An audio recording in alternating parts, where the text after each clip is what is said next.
महाराष्ट्रातील लाडकी बहीण योजनेसंदर्भात मोठी अपडेट.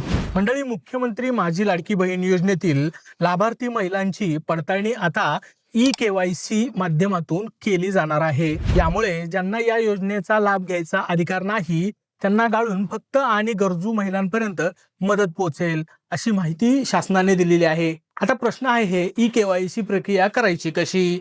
चला तर एकदा पाहूयात. सर्वप्रथम लाभार्थी महिलांनी लाडकी बहीण .महाराष्ट्र.गव्हर्नमेंट.इन या अधिकृत वेबसाईटवर जाऊन ई-KYC प्रक्रिया करायची आहे.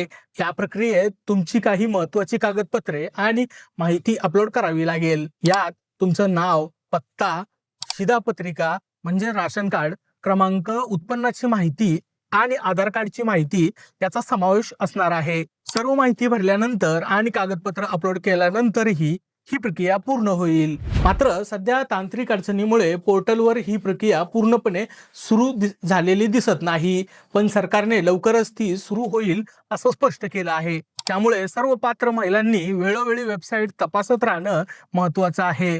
प्रक्रिया सुरू झाल्यावर तत्काळ KYC पूर्ण करायचं आवाहन सरकारने केलेले आहे. तर मंडळी, लाडकी बहीण योजनेचा लाभ चालू ठेवायचा असेल तर नवीन ई-KYC प्रक्रिया पूर्ण करणं अनिवार्य असणार आहे. त्यामुळे 2 महिन्यात या वेबसाईटवर जाऊन आपली ई-KYC पूर्ण करा. हा व्हिडिओ तुम्हाला आवडला असेल तर आमच्या YouTube चॅनलला सबस्क्राईब करा आणि सोबतच Instagram पेजला फॉलो करायला विसरू नका. सोबतच या व्हिडिओला लाईक करा. धन्यवाद.